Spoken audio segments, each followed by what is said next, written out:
Un des sujets qui m'inquiète beaucoup en ce moment, c'est ce que l'on va avoir dans notre assiette demain. Nous, bien sûr, mais aussi les 7 autres milliards d'êtres humains. Il y a déjà 1 milliard d'êtres humains qui ne mangent pas à leur faim, mais on sait bien que la guerre en Ukraine, mais aussi le changement climatique et la raréfaction de l'eau potable vont accroître ce problème. Et aujourd'hui, j'ai le grand plaisir de recevoir Eugenia Carrara, qui est la secrétaire générale de l'Union mondiale des marchés de gros.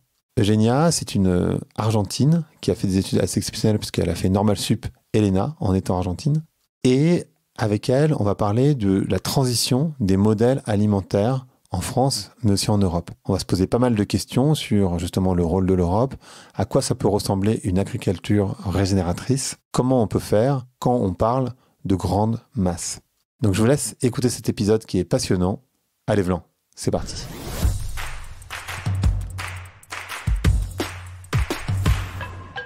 Bonjour à toutes et bonjour à tous. Bonjour Eugenia. Bonjour, comment ça va Greg? Eh ben c'est moi qui dis ça d'habitude. Ça va bien, et toi? Trop bien. Vraiment, je suis très contente d'être ici avec toi aujourd'hui. Eh ben moi aussi. J'avais eu l'occasion de t'interviewer pour mon livre. Et là, donc, on va faire une interview pour Vlan, ce qu'on n'avait pas eu l'occasion de faire encore. Et bon, pour la petite histoire, on se connaît quand même assez bien avec Eugenia.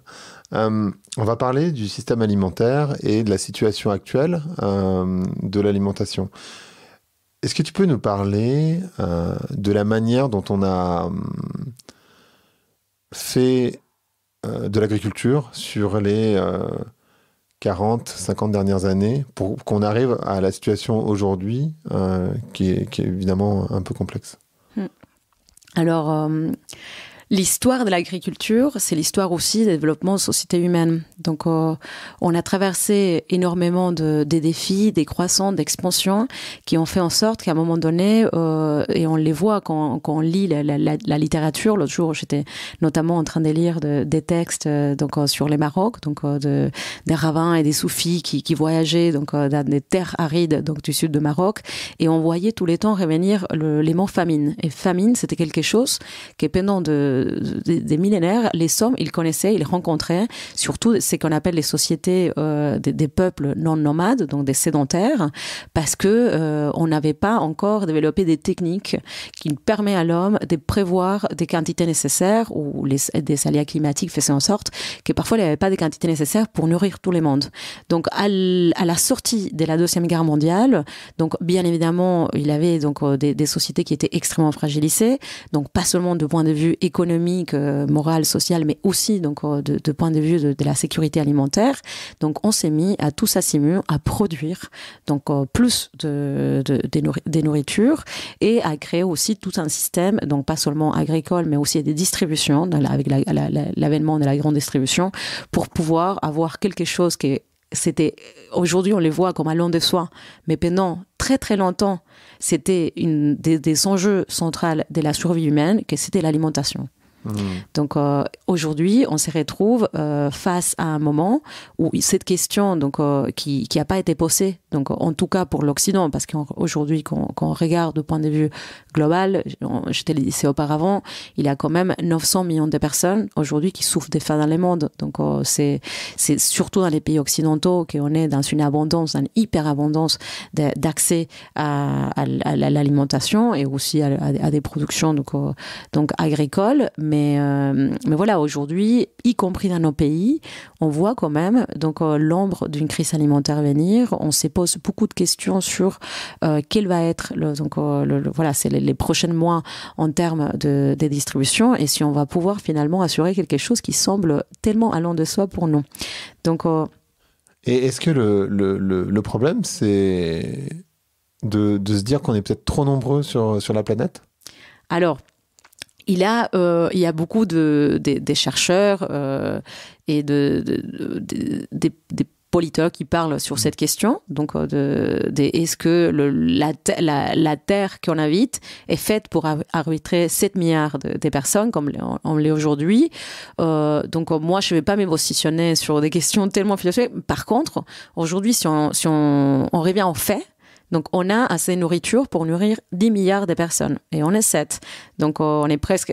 Donc, ça veut dire qu'on a plus de nourriture de ce qu'il en faut pour nourrir tout le monde. Alors là, vraie question qui se pose. C'est une question de système alimentaire et des acteurs qui participent à ce système et qui font en sorte qu'aujourd'hui, malheureusement, il a une certaine inefficacité qui fait en sorte que beaucoup de gens dans le monde ne puissent pas avoir accès à la nourriture pour différentes raisons. Il y en a bien évidemment de point de vue économique. Donc, pour revenir à ta question de l'alimentation et l'accessibilité à des produits agricoles. Donc, aujourd'hui, l'ONU a sorti, donc, il y a 3 mois, donc, des chiffres de l'état de l'alimentation dans le monde. Et plus de la moitié de la population mondiale n'a pas accès à ce qu'on appelle, donc, dans la définition onusienne, donc, à des diètes, donc, bonnes pour la santé. Donc, voilà. Donc, là, on voit, donc, un problème d'accessibilité, mais en tout cas, il n'a pas un problème en termes de quantité pour nourrir tous les gens qu'il y a aujourd'hui dans la planète. Ouais. Parce que ce que tu dis, c'est qu'on produit pour 10 milliards, on est 7 milliards, et il y a en plus 1 milliard de personnes qui sont plutôt dans une situation de famine. Donc en fait, il y a 6 milliards de personnes qui ont trop à manger, entre guillemets, 1 milliard qui n'en a pas assez, et 3 milliards qui sont jetés ou qui sont... Alors, un tiers de ce qu'on produit aujourd'hui est perdu. Donc, ça dépend dans quel pays. Dans chaque pays, il va y avoir une situation différente. Dans l'Occident, dans des pays qu'on appelle des pays développés, par exemple en France aujourd'hui, on est à des taux assez hauts de ce qu'on appelle les gaspillages alimentaires. Donc, les normes les plus importantes se trouvent dans les gaspillages faits au sein des foyers, donc les consommateurs qui achètent trop et qui finalement tout ça part à la poubelle. Après, bien évidemment, il y a des autres secteurs aussi qui créent donc de gaspillage et aussi des pertes. Donc dans des autres pays du monde, on va rentrer plus dans ce qu'on appelle les pertes donc alimentaires. Donc c'est avant qu'il arrive. Donc on va dire au niveau de retail, au niveau de l'achat direct aux consommateurs. Donc en Inde ou même en Afrique, il y a des pays où on est vraiment à presque 45% des pertes donc à la ferme parce que il n'a pas parfois donc les fermiers donc voilà par exemple il y a une volatilité des prix donc du coup les prix il a une grosse baisse donc il n'a pas assez d'éléments d'un produit donc les fermiers se retrouvent avec toute sa production donc sur place qui peut plus vendre ou il n'a pas accès à la logistique ou il n'a pas accès à la chaîne de froid donc il a la moitié qui est perdue donc lors de transport de la campagne à la ville. Donc on est face à une situation où effectivement, et ça c'est vraiment une des grosses priorités aujourd'hui, c'est réduire les pertes et les gaspillages alimentaires. Il y a un autre sujet dont je voulais te parler, c'est aussi l'indépendance alimentaire. Parce que quand tu parlais de la Seconde Guerre mondiale, j'avais reçu entre autres Elisabeth Laville il y a un petit moment sur le podcast qui disait que aujourd'hui, enfin plutôt dans les années 50, l'indépendance alimentaire d'une ville comme Paris par exemple, c'était à peu près 50%, c'est-à-dire que 50% de ce qui était consommé dans Paris région parisienne était produit dans Paris région parisienne et aujourd'hui je crois que c'est un peu moins de 3%. Ouais, donc c'est 2,7. Voilà, c'est très bas.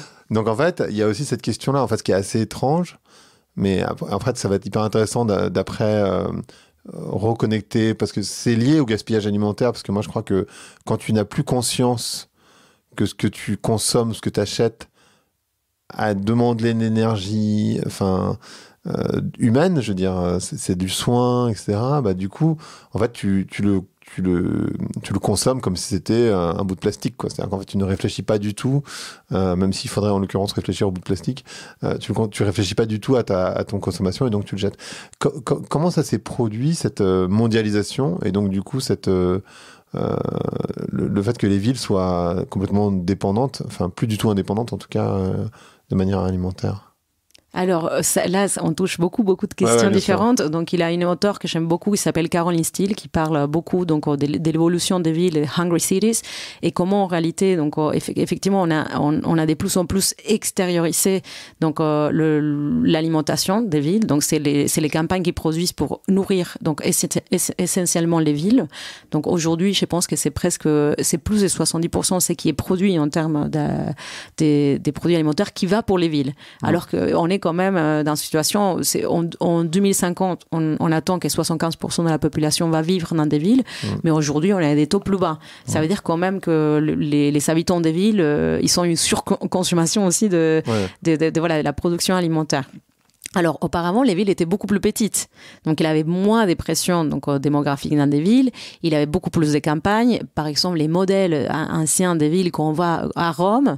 Donc, à côté de Rome, il a énormément de terres agricoles. Il a vraiment une grosse production. C'est toujours le cas, par ailleurs. D'accord. Donc, il avait beaucoup plus de possibilités de nourrir les personnes qui habitaient à Rome. Avec l'accroissement des villes et finalement, donc, une externalisation, comme je disais tout à l'heure, de l'alimentation, on arrive à des surfaces, en fait, on va dire à proximité des villes qui coûtent trop cher.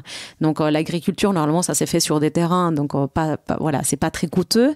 Donc, il a une pression qui fait en sorte qu'aujourd'hui, on va dire que c'est pas rentable de faire l'agriculture à proximité de ville. Après, bien évidemment, il y a aussi des problèmes, donc des climats, des temps. Donc, à côté de Paris, on peut pas produire les mêmes choses qu'on peut produire à Rome ou dans les sud de la France. Il y a des villes, par exemple Toulouse, qui est une ville vraiment d'une plus petite taille, ou à proximité, en Occitanie, on a énormément de productions agricoles. Donc, d'une part, aujourd'hui, heureusement, donc, beaucoup de politiques allemands se sont pris de cette optique d'essayer de réterritorialiser et commencer à nouveau à penser à une agriculture des proximités. Voilà, aujourd'hui les taux d'agriculture à Paris sont très très bas.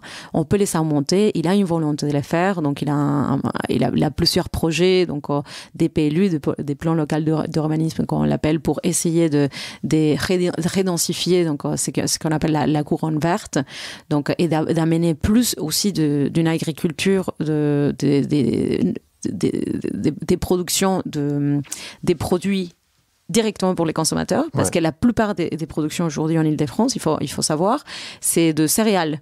Voilà, parce que c'est ça qui, les rendements, il est plus fort par rapport à ça. Donc, je pense qu'à nouveau, mais on en parlera tout à l'heure, mais un des grands apprentissages de cette crise, c'est arrêter de penser en termes des rendements exclusivement et essayer d'avoir une vision beaucoup plus holistique de qu'est-ce que ça veut dire sur les longs termes, voilà, c'est en termes pour la terre, pour les êtres humains, donc, et pour les développements qu'on souhaite, les visions qu'on a envie d'avoir comme société. Donc, tu disais tout à l'heure aussi la relation entre la terre et les gens des villes, bien évidemment. Donc, ça, on les voit. Il a des enfants qui savent même pas, voilà, c'est par exemple, on leur dit la pomme de terre, ils savent pas s'ils poussent sur la terre ou si, voilà, c'est une pomme voilà, sur un arbre. Mais moi, le premier, tu sais, on dit souvent, pardon, je te coupe, mais tu sais, on connaît des marques, on en connaît des milliers. Et en même temps, moi, j'ai téléchargé une app pour reconnaître les fleurs, pour reconnaître les plantes, parce qu'en fait, j'en ai aucune idée. C'est-à-dire que, alors bien sûr, je sais comment pousser, enfin, je sais pas. Non, d'ailleurs, j'ai jamais vraiment mis les mains dans la terre, mais tu vois, je suis capable de reconnaître une aubergine, une tomate, je sais comment ça pousse, un ananas, etc.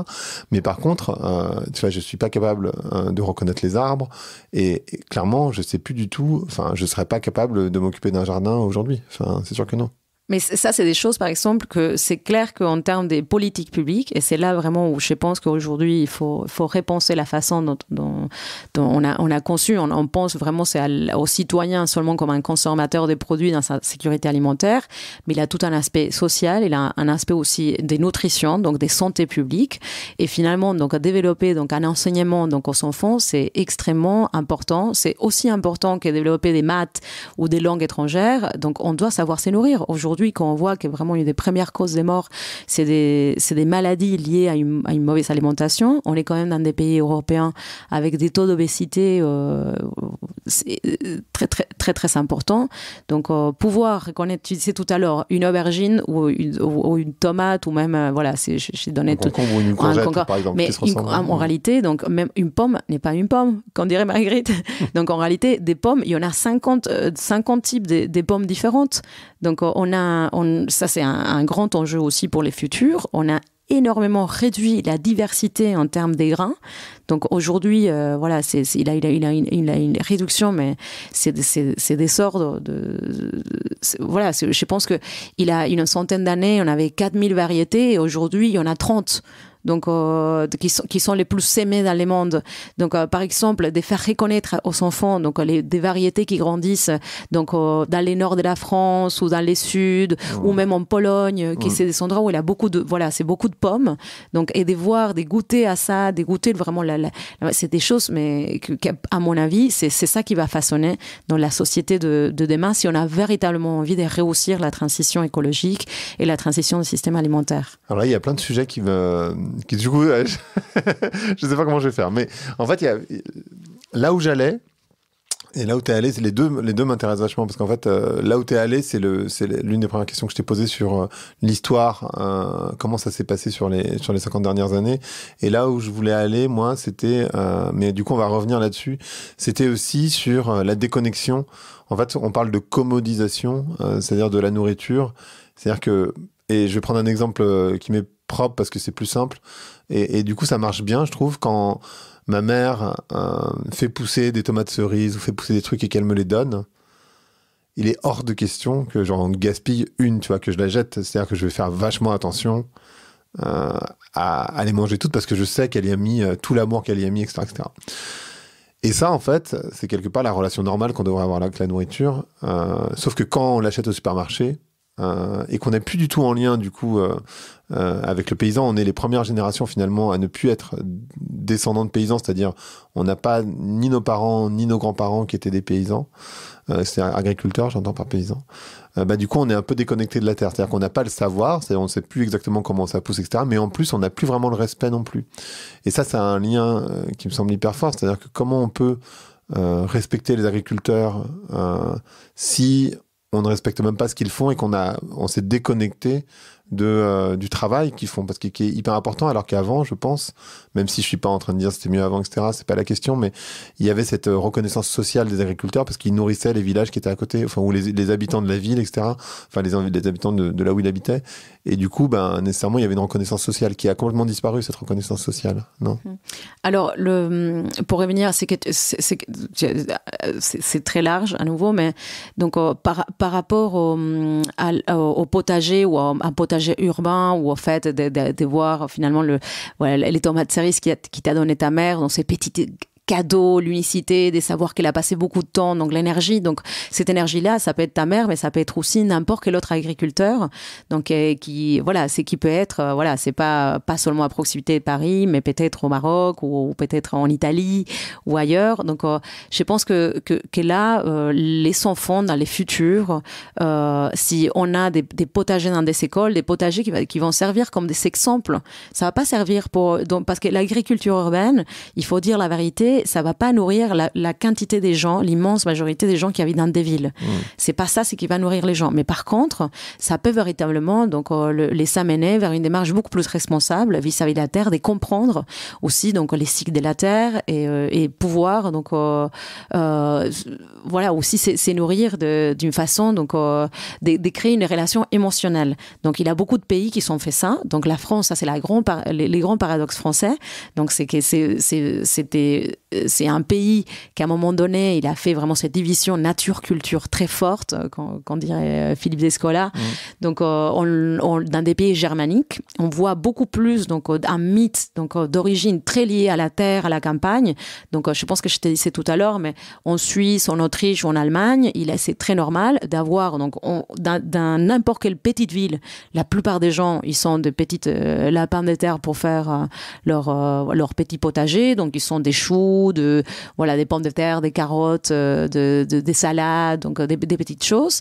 Et après, même en ville, même à Genève, par exemple, c'est une ville quand même de 500 000 habitants. Donc, la commune met à disposition des gens qui les souhaitent, donc des lots de terre pour avoir son potager. Et ce sont des choses, moi, il y a quelques années, j'ai vécu en Suisse, et c'était quelque chose qui était très normal. C'était mal vu de ne pas avoir son potager. Il fallait savoir faire son potager, même si c'était un tout petit pourcentage de ce qu'on mangeait. En fait, c'est pas une démarche survivaliste, c'est une démarche de se reconnecter à la terre, de savoir de quoi il s'agit et de respecter. Parce qu'en fait, quand on parle de gâchis alimentaire, quand tu disais tout à l'heure qu'il y a 30%, ce qui est énorme, et je pense que dans les villes, c'est encore plus. Dans les villes occidentales, je pense que ça doit être plus que 30%. Parce que 30%, c'est une moyenne, j'imagine. Non, 30%, aujourd'hui, c'est des pays occidentaux. Oui, mais pour les pays, mais par exemple, dans une ville comme Paris, ou Lyon, ou Marseille, j'imagine, je suppose, mais j'en sais rien, que le pourcentage, il est plus élevé. Parce que si c'est la moyenne des pays occidentaux, j'imagine que quand tu rentres dans des villes très concentrées, le pourcentage doit augmenter. Et en fait, ça permettrait sans doute de limiter ça, ce gâchis, quoi. Sans doute. Je sais pas, peut-être. Alors pour les gâchis, je pense qu'il a beaucoup de technologies qui sont en train de développer aussi pour aider donc, les gens à jeter moins.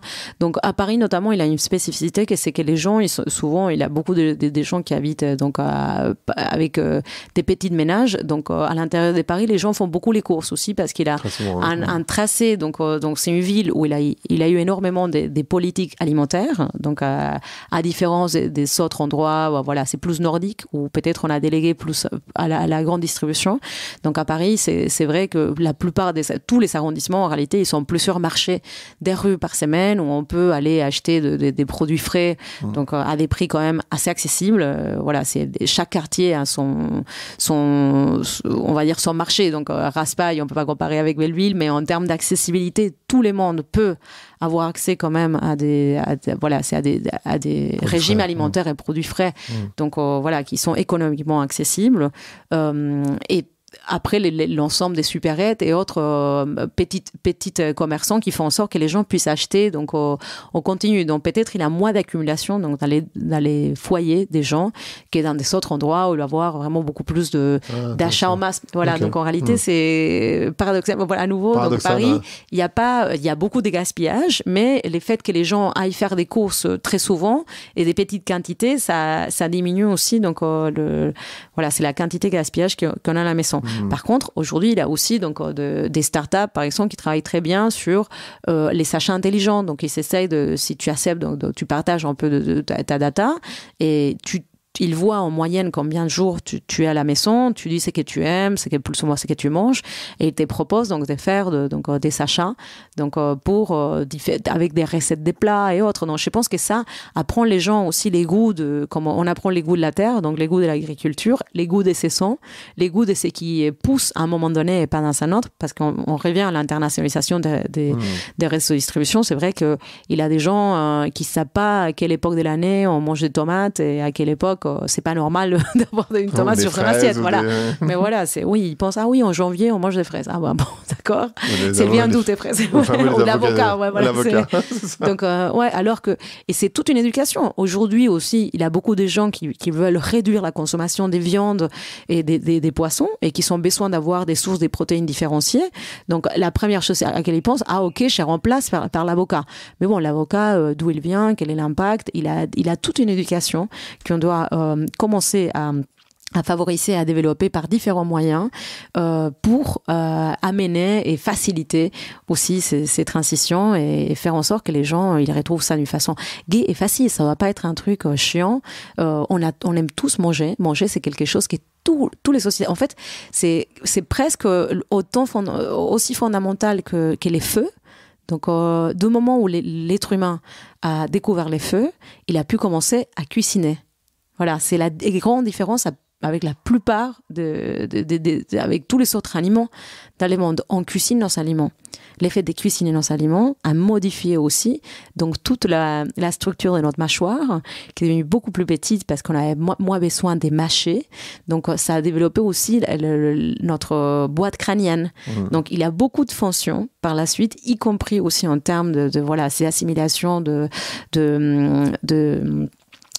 nutriments et tout, qui étaient très facilités par la cuisine. Donc la cuisine est liée directement au développement de nos sociétés. Mais au-delà de l'aspect donc, purement donc, nutritif, on a un aspect culturel très fort. Toutes les cultures du monde se retrouvent à un moment donné autour d'un repas.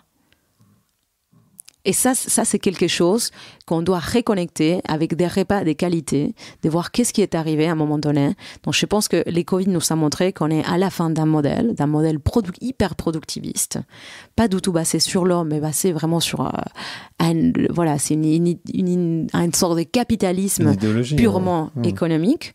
Et maintenant, on voit que voilà, où est-ce qu'on amène nos populations.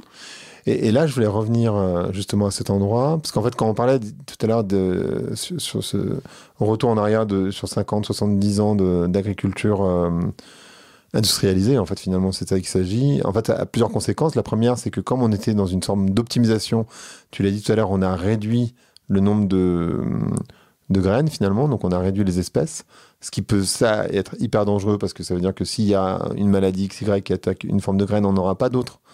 On n'aura pas les autres formes parce qu'en fait, on les a plus, tout simplement. Enfin, elles doivent être bien quelque part, j'imagine, j'espère.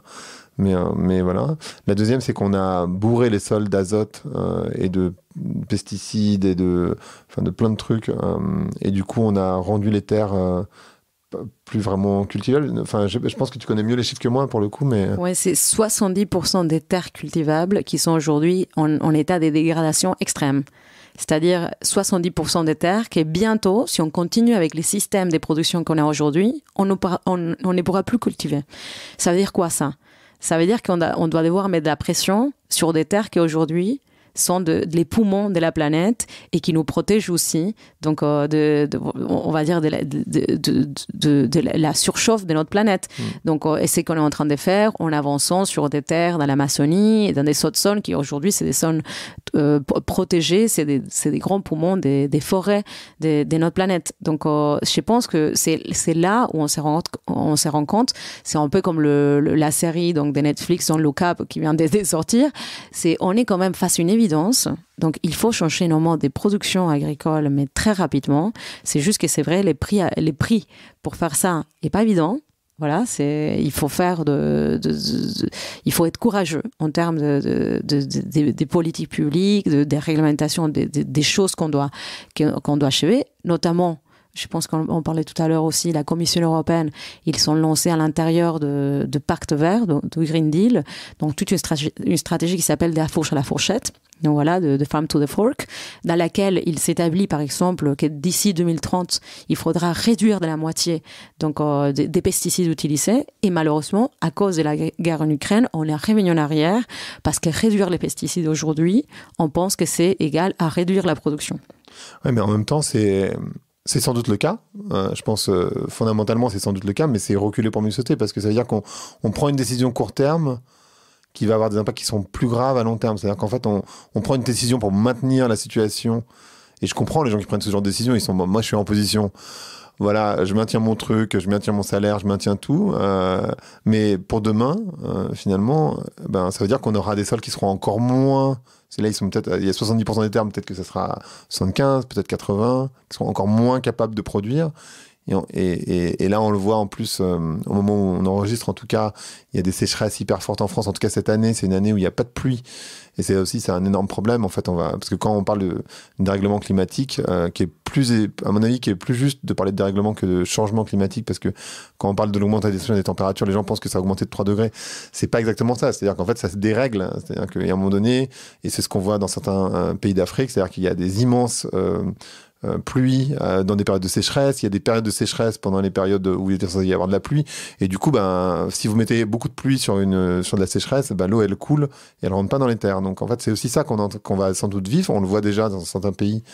On l'a vu à Madagascar, on le voit dans certains pays d'Afrique, et je pense que ça va remonter. On les voit en Inde, on les voit au Maroc, on les voit vraiment dans énormément de pays, on les voit ici, voilà, c'est en France, au Portugal, c'est une situation, vraiment c'est les dérèglements climatiques, donc c'est une réalité qui devient de plus en plus évidente. Donc les Covid a montré donc la fragilité des chaînes donc et de la production, c'est clair, les gens ils ont eu peur, on s'est rendu compte jusqu'à quel point c'est fragile, et ça nous a mis face à cette deuxième évidence qu'on avait déjà, mais on l'a vu encore plus, donc de façon avec plus d'évidence, que c'est l'impact de dérèglement climatique. Alors par rapport à ce que tu disais tout à l'heure, Greg, de dire est-ce que si finalement on passe ces sortes de mesures, est-ce que la production va être réduite?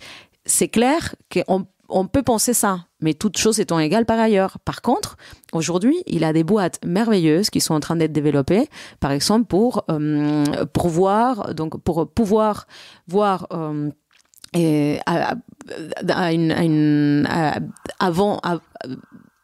au tout début, des fungus ou des maladies qui peuvent avoir les plantes.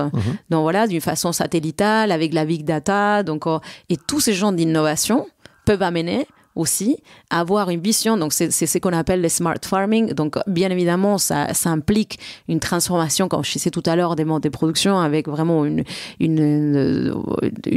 agriculture qui devient de plus en plus technologique, donc avec les besoins d'utiliser aussi des autres, voilà, une autre compétence.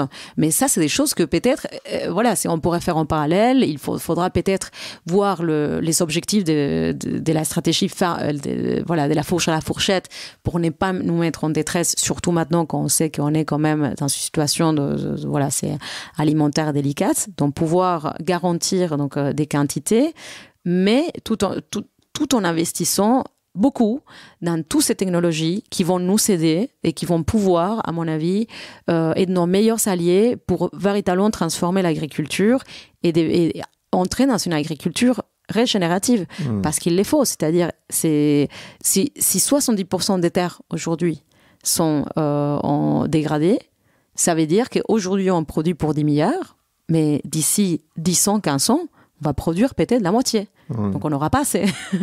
Là, on n'aura pas assez. Et là, on n'aura pas assez. Donc c'est pour ça que c'est un moment clé, donc pour changer, pour transformer. Je pense que l'autre jour, je te disais, j'étais dans un forum donc en train de qui s'appelait donc voilà, la relance économique après les Covid. Et moi, je t'ai dit, pour les secteurs alimentaires, c'est pas tant la relance, bien évidemment, oui, pour les restaurateurs, pour tous les secteurs qui sont du fermé, mais en termes de vraiment les secteurs en soi, les gens, ils doivent toujours manger. Donc finalement, s'il a eu une continuité, donc les gens ils sont juste mangés d'une façon différente. Ils s'allaient pas dans la cantine, voilà, c'est des scolaires ou dans des cantines de boulot ou dans un resto, ils mangeaient chez eux. Mais pour moi, l'après-Covid, c'est plutôt donc mettre en place une vraie feuille de route et un vrai engagement de tous les acteurs de la chaîne pour transformer et réussir la transformation vers la régénérativité et la durabilité des systèmes alimentaires. En fait, ce qui est intéressant, je ne sais pas si c'est intéressant, mais ce qui est marquant, je trouve, c'est de voir que, je ne sais pas si c'est les personnes au pouvoir, mais c'est plutôt les lobbying qui n'ont pas le bon logiciel. C'est-à-dire qu'en fait, ils raisonnent toujours quand tu parles de relance, on entend croissance, et on entend encore économie et en fait capitalisme. Alors qu'en réalité, la problématique, c'est pas cette question de rendement. Enfin, on l'a déjà dit, je pense, et je pense que c'est très clair. C'est plus une question de rendement, c'est plus une question d'optimisation, c'est une question d'optimisation enfin oui, dans une certaine mesure, mais sur le long terme. Et du coup, on n'est plus sur l'optimisation, on est sur le slow, on est sur le régénératif. Et par rapport à ce que tu disais sur les technologies, je voudrais pas que les gens pensent que les technologies vont nous sauver, etc. Elles vont participer à nous aider, mais si on ne change pas le logiciel, ça ne changera rien. Mais bien évidemment. Donc tout à l'heure, quand je te parlais par exemple de la durabilité des systèmes alimentaires, donc il y a beaucoup de chercheurs merveilleux qui travaillent sur ces questions en ce moment. Durabilité, ça veut dire quoi? Donc ça veut dire durabilité, assurer la sécurité alimentaire, mais pas seulement en termes d'apport, voilà, on va dire de la nourriture pure et dure, mais d'une nourriture qui soit nutritionnellement aussi adaptée et bonne pour la santé humaine, voilà. Donc assurer cette accessibilité pour toutes les couches de la population, voilà, c'est donc que tous les gens puissent avoir accès, assurer que cette façon de produire l'alimentation soit les moins endommageables possibles pour la planète. Donc il y a moins de gaspillage, moins d'émissions. Aujourd'hui, je ne l'ai pas dit, mais un tiers des émissions vient du système alimentaire. Un tiers, c'est énorme. Wow. C'est un des secteurs qui aujourd'hui pollue les plus. Un tiers à cause de la viande, enfin de la viande, des animaux bien sûr, j'imagine. Oui, c'est notamment lié à la production aujourd'hui des viandes. Voilà, c'est surtout des bœufs. Voilà. Donc ce sont des vraies questions. Et quand devrait s'y poser. Donc il y a aussi donc la transformation du système vers donc la durabilité de la terre. Voilà. Et après, il y a, quand je disais tout à l'heure, tous les systèmes et c'est là où les citoyens, ils sont véritablement donc un mot à dire et un choix à effectuer, que c'est l'éducation et c'est leur choix. en fin de compte. Donc, c'est tout un système qui doit changer. Et on doit changer les logiciels. On doit, nous, essayer de voir quels sont les outils à chaque niveau qu'on peut mettre en place pour faire en sorte qu'une alimentation de qualité soit celle la plus facile d'accéder et aussi la plus souhaitable.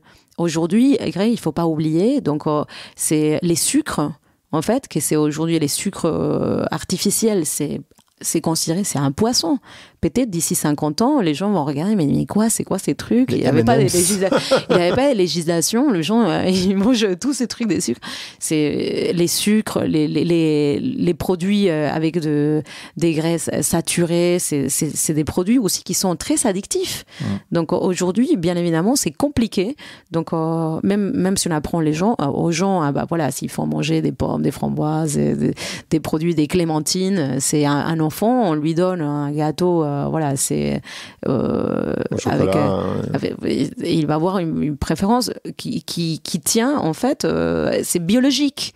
Donc ça va avoir une réaction dans son cerveau, donc qui rend la personne addictive à ces genres de stimulus. Voilà. C'est ça, c'est la force du Nutella. Ouais. Donc c'est pour ça que c'est important de véritablement donc avoir à nouveau des politiques publiques qui puissent donc contourner donc ça, qui puissent appuyer pour que les gens puissent avoir plus de réflexes à acheter des produits qui sont vraiment bons pour leur santé. Voilà. Donc, Et alors toi qui travailles à un niveau plus global, il y a beaucoup de discussions en ce moment, et moi ça me semble étrange, mais j'aimerais bien avoir ton avis, autour de ne pas respecter. Parce qu'en fait, dans ce que tu as dit, c'est il y avait des dispositions européennes pour aller dans ce sens-là, et puis finalement, lobby aidant, finalement on n'y est pas allé parce que les lobbies ont poussé, et du coup, il y a beaucoup de gens qui se disent, oui mais en fait l'Europe est plus un problème qu'une solution. On devrait ne pas respecter les traités, en tout cas une partie des traités. On devrait, pourquoi pas, il y a certaines personnes qui le pensent, j'imagine, sortir de l'Europe, etc. Est-ce que tu penses que ce serait plus facile ou imaginable de le gérer au niveau national qu'au niveau européen ? Mais pas véritablement, parce qu'aujourd'hui, au niveau national, bon, la France est un pays, heureusement, on a beaucoup de terres, c'est un pays qui reste très agricole par rapport à des autres pays plus au nord, voilà, on produit beaucoup moins. Mais aujourd'hui, c'est à l'échelle européenne qu'il faut penser la réterritorialisation des chaînes donc, agroalimentaires. Il y a plein des saisons qui font en sorte qu'en France, on ne puisse pas avoir certains produits, alors qu'au sud de l'Italie, ou au sud de l'Espagne, ou au Portugal, on les aura.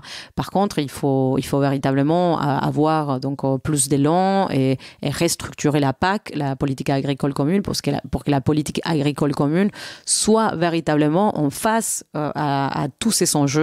Donc pas seulement des transitions, donc des dérèglements climatiques, donc pour réduire donc ces dérèglements climatiques, donc tous les engagements COP21, COP26 et autres, mais aussi pour la nutrition et la santé publique. Donc par contre, il a des vraies réformes à faire. Donc pour revenir à ce que tu disais, donc c'est pas vraiment les lobbies. Donc bien évidemment, il a des lobbies. Bien évidemment, il a des lobbies partout. Donc, c'est dans tous les pays du monde, les gens ils font. Donc, ils sont voilà, qu'on travaille pour une boîte. L'Europe, on a gardé quand même un système donc des qualités donc de la production agricole qui est très très haut.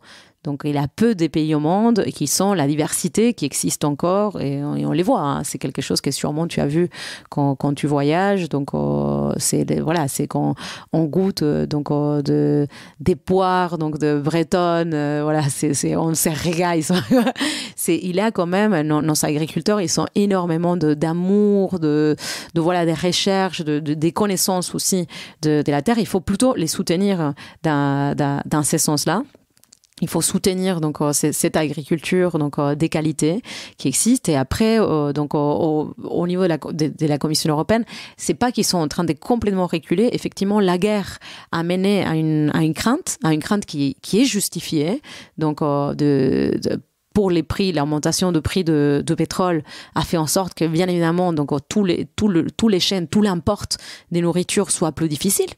Mais je pense que, et à nouveau, l'échelon de l'Union européenne est très important parce qu'avec tous les pays, des autres pays qu'on a, Roumanie, donc voilà, c'est des pays traditionnels qu'on connaît la production agricole, voilà, c'est autre que la France, donc comme l'Italie, l'Espagne, le Portugal, bien évidemment, mais si on va des autres côtés aussi, vraiment la Roumanie reste un pays extrêmement agricole, bon, la Pologne avec, donc, bien évidemment, donc, ça dépend de la saisonnalité, donc c'est à ces niveaux-là, je pense qu'on va pouvoir aujourd'hui assurer de plus en plus ce qu'on appelle des enjeux des souverainetés alimentaires. Voilà. Là où il faut aller, je pense, revoir un tout petit peu donc, la feuille de route de la Commission, c'est notamment, par exemple, par rapport à ce qu'on appelle la commande publique. Aujourd'hui, c'est vrai que ce serait important qu'on puisse développer. Donc, je parlais l'autre jour avec un ancien ministre brésilien qui me disait qu'au Brésil, ils ont mis en place, il y a quelques années, un programme où tous les après-midi, on donne donc un goûter, donc des fruits aux enfants, donc au Brésil, et les fruits doivent être des fruits locaux. Donc des saisons et locales. Donc en Europe, on peut pas faire ça parce que on peut pas mettre donc des spécificités par rapport à la région ou à la saisonnalité. Donc c'est un marché, donc ça doit être un marché ouvert. Donc c'est une vision un peu voilà très donc concurrence donc égale donc ouverte.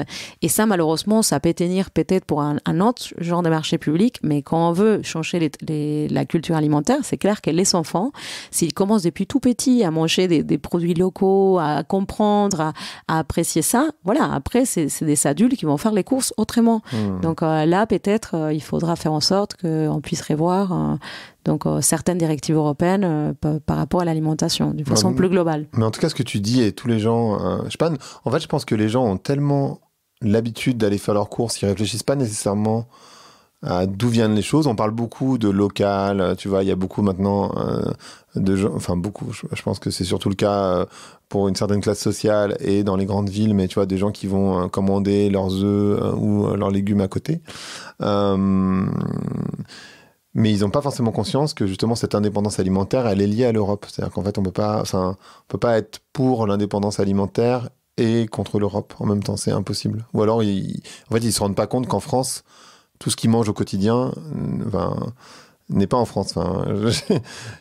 Mais oui, aujourd'hui, la France n'est pas au niveau en termes de production comme pour assurer l'alimentation de tous les citoyens français. Et c'est même pas, moi, je pense que c'est même pas souhaitable. C'est-à-dire local, on est vraiment, ça dépend les modes de transport. Il y a des études sur l'empreinte écologique et peut-être si c'est à quelque chose à une centaine de kilomètres, mais c'est une voiture hyper polluante qui voyage avec 3 cartons de je sais pas quoi, c'est beaucoup plus polluante que peut-être un train. Donc ça, c'est où on doit développer aussi les infrastructures qui permettent donc un acheminement en Europe. Et c'est là, bon, voilà, c'est les marchés des gros, c'est des acteurs hyper importants, donc comme centre logistique des volumes en fait pour par la suite des redistributions dans des villes. Et les trains ou des autres moyens donc des distributions moins polluantes peut-être que des camions, ou des camions aussi écologiques parce qu'il existe de plus en plus. Et c'est là à nouveau où, à mon avis, doit être visé aussi donc l'investissement dans la recherche et vraiment voilà, il faut les politiques, il faut qu'il y ait dedans pour financer donc ces genres d'outils. Donc c'est pas normalement les concepts en fait des locales, c'est né en Californie. Et quand on parle des locales, c'était à l'échelle de toute la Californie. Donc, c'est plus de 1000 km². Alors, c'est la même chose que, on peut dire des 1000 km. Si on prend Paris, 1000 km, on est quand même assez loin, hein. D'un côté, on est en Espagne. En Allemagne, en tout cas. Voilà, on est en Espagne, on est en Allemagne, on est, de l'autre côté, on est bien plus loin qu'en Belgique. La Belgique, c'est même pas à 300 km. C'est à rien. C'est à 100 km. Donc, mais voilà, donc on voit quand même qu'on a un périmètre beaucoup plus large. Donc, bien évidemment, il faut à mon avis, donc soutenir et redéployer donc les chaînes traditionnelles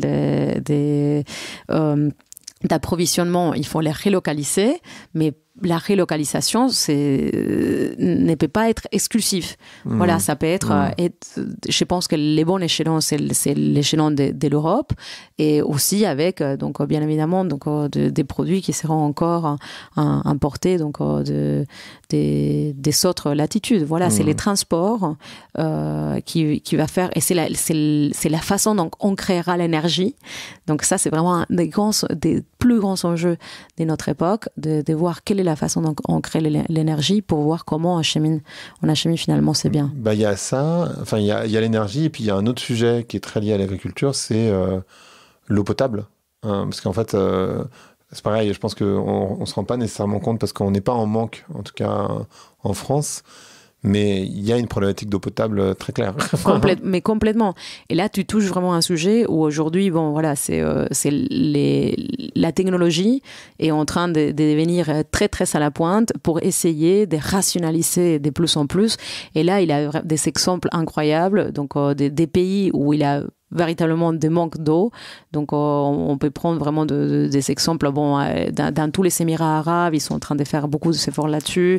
Donc, en Israël, traditionnellement, dans toute la partie du Negev. Voilà, donc c'est pas seulement des salinisations, mais aussi donc comment on peut faire pour irriguer d'une façon plus efficace. Voilà, c'est en réduisant, finalement, en voyant quelle est la quantité donc optimale et en essayant d'entrer aussi dans des cycles plus régénératifs. Donc aussi, il a vraiment plein de façons, par exemple, de construire. Moi, je ne suis pas une spécialiste de l'agriculture régénérative, mais j'adore ça. Et c'est vrai qu'il a les moyens de mettre des plantes aussi qui créent donc de l'oxygène ou qui créent donc plus de condensation. Donc pour faire à côté des petites lacunes aussi. Donc on a des réservoirs d'eau, donc d'eau de pluie, d'eau des nappes. Donc aujourd'hui, en réalité, on a beaucoup de techniques. Il faut maintenant aussi payer les prix de ces changements. Comme je disais tout à l'heure, l'agriculture régénérative, par exemple, elle commence à être rentable quelque part après 6-7 ans de création D'accord, ça prend un peu de temps. De la ferme. Donc ça veut dire pour un agriculteur aujourd'hui, c'est impossible de se dire voilà, pendant 7 ans je vais m'endetter pour après avoir donc une production, mais comment faire? Donc ça, c'est des choses aussi que je pense qu'on peut trouver des réponses dans des politiques publiques ambitieuses. Et c'est quoi enfin une question bête sans doute, mais c'est quoi le rôle des marchés de gros? Parce qu'en fait, on connaît Rungis, parce que bon, c'est en France. Est-ce que les marchés de gros, ça s'oppose pas avec cette idée de relocalisation et d'indépendance alimentaire? Je pense qu'on a tous cette image d'Épinal française de aller chercher tu vois ses œufs dans la ferme d'à côté, d'aller chercher pourquoi pas un pain qui a été fait dans la ferme d'à côté, pourquoi pas des légumes, pourquoi pas les faire pousser soi-même. Et du coup, quand on regarde les marchés de gros, j'ai l'association que dans l'imaginaire collectif en tout cas, on associe le marché de gros avec le capitalisme et donc cette surproduction, optimisation, etc., etc. J'aimerais bien avoir ton point de vue là-dessus. Alors les marchés de gros, c'est assez drôle parce que la plupart des gens, ils comprennent pas véritablement quel est leur rôle. C'est tout au contraire de cette image. Donc voilà, c'est vraiment des grands chaînes comme ça qui viennent de très loin. C'est aujourd'hui la plupart de ce qui est vendu dans les marchés de gros, c'est la production locale ou c'est la production régionale. Donc surtout quand on parle dans des pays où qu'on dit voie développement, donc c'est 80% de la production nationale va se vendre dans des marchés de Mexico, de Rio de Janeiro, ou voilà, c'est en Chine, ou au Vietnam, Indonésie ou autre. Donc ce sont des acteurs. En fait, les marchés, il faut comprendre. Donc bien évidemment, moi aussi, j'ai vécu 15 ans à Paris. J'aimerais beaucoup voir tous les jours mon petit producteur qui vient avec ses carottes, un peu avec la terre. C'est une image, voilà, c'est très romantique. Mais en fait, l'agriculteur, il doit être dans son exploitation. Il n'a pas les temps pour venir et te donner 3 pommes à toi, 3 pommes à moi, 5 autres pommes à Pierre. C'est impossible. Voilà, c'est lui, il a besoin des volumes. Et c'est là où les marchés de gros, ils font ce travail, mais qui est un travail vraiment important, que c'est un travail de mettre ensemble donc tous les volumes. Donc aujourd'hui, quand on parle de marché de gros de Paris, donc c'est Rungis. Donc les marchés de gros nourrissent 18 millions de personnes en produits frais. frais. Aujourd'hui, les marchés de gros sont responsables pour 50% de la production agricole distribuée dans le monde. Donc, c'est vraiment des acteurs clés donc, pour l'accessibilité à des produits frais par rapport à des autres acteurs qui vendent, voilà, je vais les dire quand même, des supermarchés où ils vendent, voilà, dans un supermarché, les rayons frais, il est très petit. Il a très peu de gens, très peu de choses. La plupart des temps, les supermarchés vont faire des rayons frais par ailleurs pour, c'est une appel émotionnel. Parce que bien évidemment, donc voilà, si on a tous été en Angleterre, bon, pas tous, mais beaucoup de gens en Angleterre, on voit tous les boîtes comme ça fait penser à la Deuxième Guerre mondiale, c'est alors les haricots noirs. Donc, du coup, on met des produits frais, mais il y a très peu des produits frais. Et pour les coups, les supermarchés vont beaucoup plus travailler avec des chaînes, donc des gros contrats qui sont avec des fermes en paix internationale parce qu'ils vont très distribuer par la suite. Donc, on trouve des produits de partout dans le monde. Par contre, dans les marchés de gros, c'est les alliés de la petite agriculture, l'agriculture locale. Donc, on est un petit agriculteur. Par exemple, si on va dans un marché de gros, les marchés de gros, il faut le rappeler aussi, la plupart des marchés de gros dans le monde, c'est des marchés publics, c'est-à-dire c'est des marchés qui la gestion de marché est une gestion qui est ténue, dont les propriétaires c'est soit le ministère de l'Agriculture, ça peut être le ministère des Finances ou une collectivité territoriale, et les rôles c'est de rendre d'une part donc accessible aux petits producteurs ou aux moyens producteurs au marché. Donc quand on va dans un marché de gros, les producteurs s'il a pas aimé les prix qu'ils lui proposent des grossistes, il peut choisir encore de les vendre à peut-être une centaine d'autres. Dans les cas de Rungis, c'est même plus parce qu'il a 1300 boîtes, mais il a 1300 grossistes. Donc, si tu n'aimes pas les prix d'un, tu peux aller voir tous les sorts. Donc, il a beaucoup plus de marges. Donc, les producteurs, il peut aussi choisir de les vendre lui-même. Donc, les marchés des gros, on voit de plus en plus cette fonction qu'ils sont. Donc, il a à l'intérieur des marchés des gros, il a des halles des producteurs. Donc après, à nouveau, c'est les halles des producteurs, c'est très saisonnier. Donc on ne produit pas toujours tous les produits.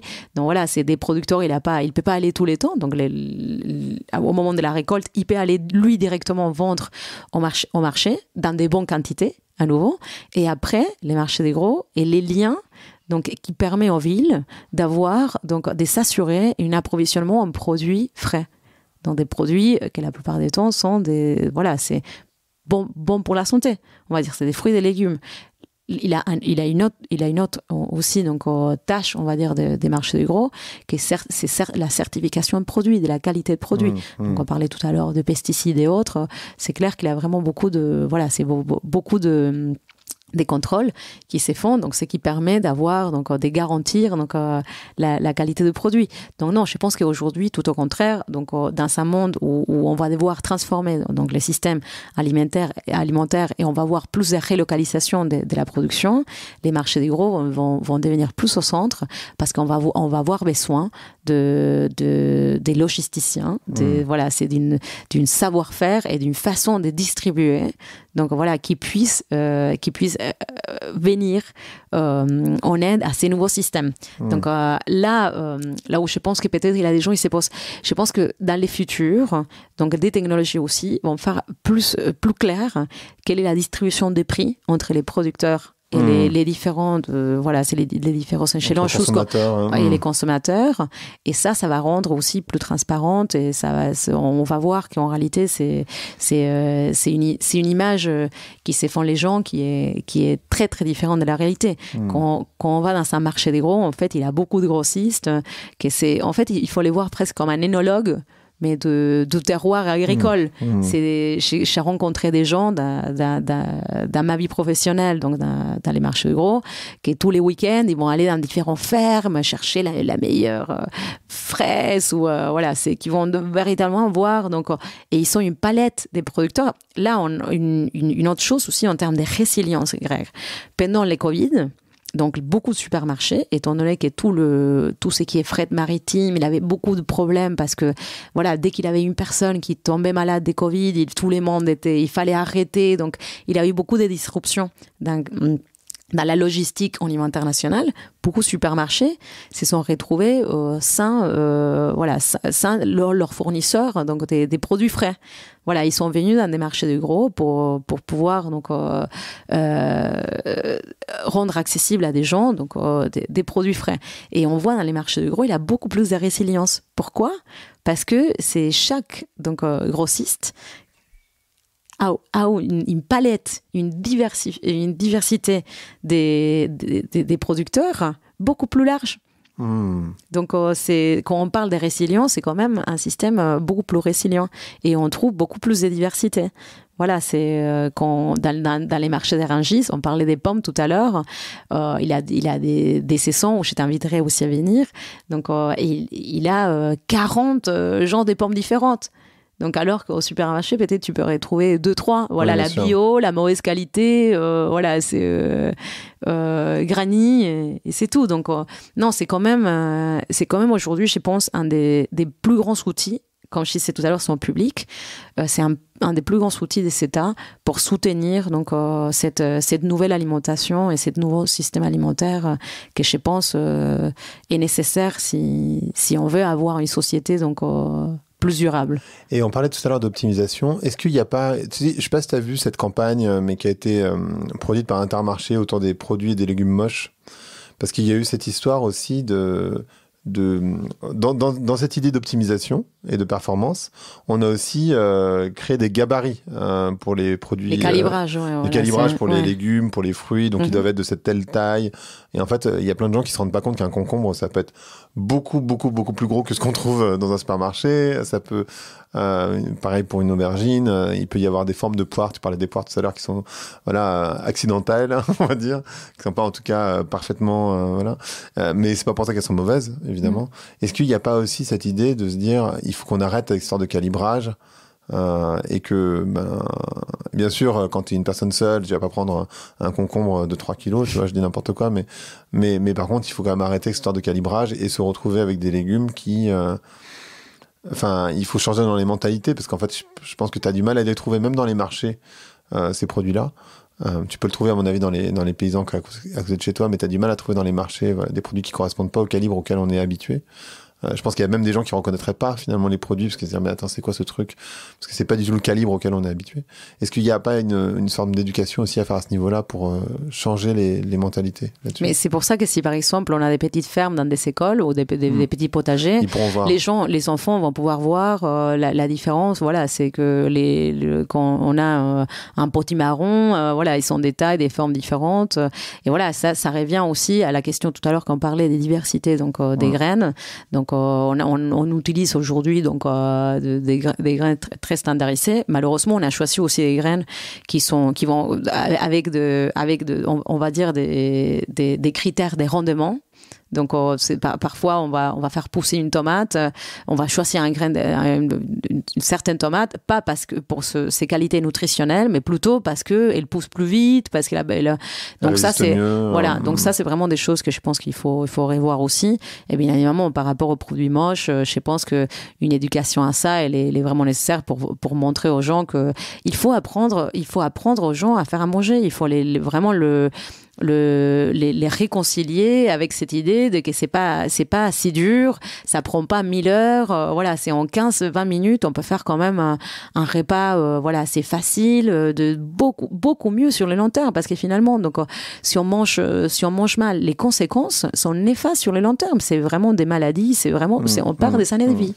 Donc, il faut penser aussi beaucoup à ça, donc, c'est l'éducation et après, travailler donc avec cette optique.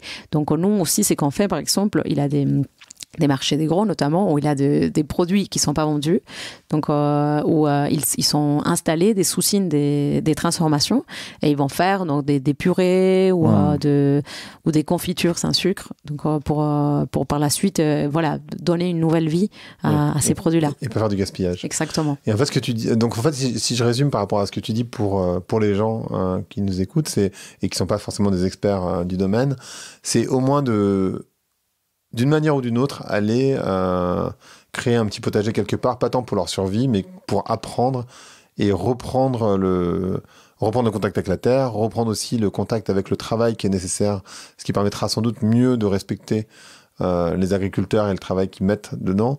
Ça permet également d'apprendre effectivement les différentes formes des fruits et légumes. Ça permet plein de choses en fait.